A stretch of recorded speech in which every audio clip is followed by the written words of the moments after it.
Добра среща, приятели! Българина много обича карантията, дреболиите. Както казва един колега, всички животински дарове са ми на сърце. Телешки език е особено ценен. Това не е само в нашата страна така. Правим го основно паниран и понякога варен. Има и едни по-стари рецепти, когато той се слага и в салата. Сега, по желание на наш потребител, малко запозабавих с неговата молба, малко, може би почти половин година, ще направя рецептата за език пане. Можем да ползваме телешки език, може свински. В старата ни кухня особено ценени са били овчите езици. Какво трябва да знаем, когато купуваме език? Обикновено го продават пресен.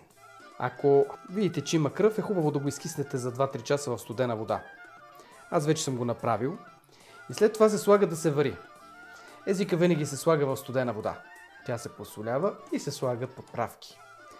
Обикновено това е пипер, бахар, рафинов лист и може някой друг короноплоден зеленчук, като кормитлук и морков.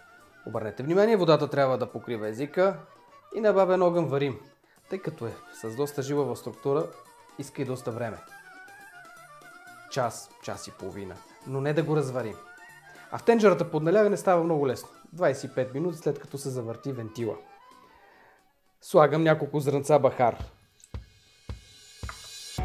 След това пипер, отново на зърна, в никакъв случай смлян.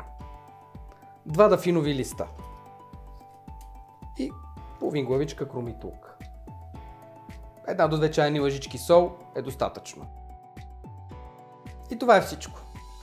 Като заври, не е нужно да се отпенва. Този бульон, който се получава, не е много подходящ за суп или за яхни. Просто го изхвърляме. След това ще ви покажа как се процедира. Много е важно да не забравите, щом сварите езика, докато е топъл се бели. Студен език много трудно се бели, да не кажа почти невъзможно. Остава да изчакаме нещата да се случат. Език е готов. Проверявам го с шишче или с вилица. Той не трябва да е разварен. Ето така. Навождате с вилицата. Трябва да е мек. Ако е жилав, значи не е готов. Трикът тук е. Изваждате го, поливате го със студена вода и веднага започвате да белите. Това е по-лесният начин. Ако го оставите да изстине, е много трудно да се обели. Тук има някои мазни участъци, които аз ги махам. Това може да се яде, обаче на мен не ми харесва. То е част от жлезите. Така че това е тънкият момент. От врялата вода, сварения език веднага се потапя в студена вода и започвате да го белите. Ако много ви пари, още веднъж го изплаквате и продължавате по същия начин. Това е, езикът е готов. Реже се или веднага, обаче тогава не се панира добре. За да се панира, трябва да е студен. Така че ще го изчакам да изстине и тогава само режем на филийки. Най-лесно става с колбасорезачката, защото се получават еднакви парчета. Нарязвам езика на еднакви филийки. Не много дебели.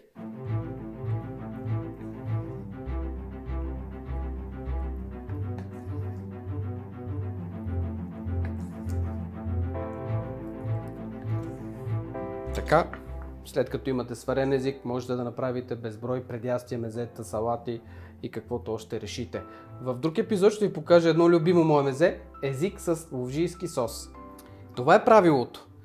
Брашното, яйцето, галетата. Ако панирате в някаква друга последователност, ви съветвам по този начин да правите нещата, за да не пропуснете някои от етапите. 2 яйца ще счупя и ще ги разбъркам в средния съд.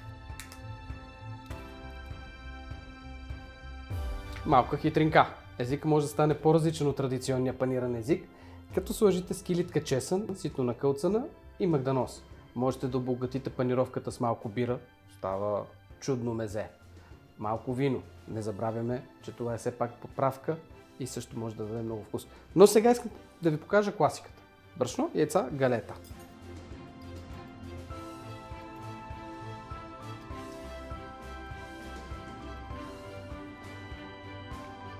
Въпреки че езикът е осолен, защото е варен в солена вода, слагам малко сол в яйцата, за да има баланс.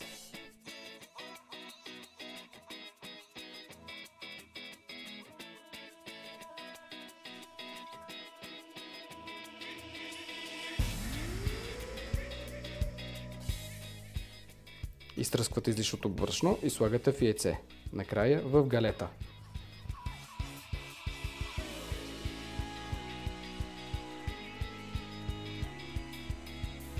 Така имаме хрупкав език. На мен обаче хрупкави език не ми харесва, затова аз го панирам само в брашно и в яйце. Ето така. Уверявате се, че навсякъде има брашно и после потапяте в яйце. И сега първите две парченца слагам в олиото да си спържат. Това е кратък процес, достатъчно по една до 2 минути максимум да пържим езика от всяка страна.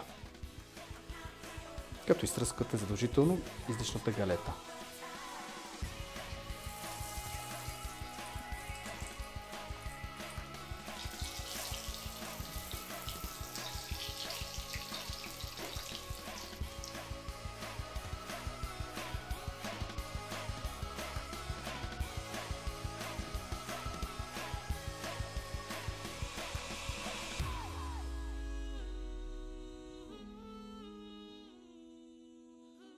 Това е цялата философия около сваряването на езика. Виждате, не е трудно, обаче е времево... Иска много време. Така да бъде. Ясно е. Трябва да свариш езика, да го обелиш, да го охладиш и тогава да го панираш. Ами, сега аз ще си взема този, който казах вече, че обичам. Вижте сега колко е крехко това месо. Деликатен вкус. Сварен е прекрасно, топи се като масло. Не случайно се счита за деликатес.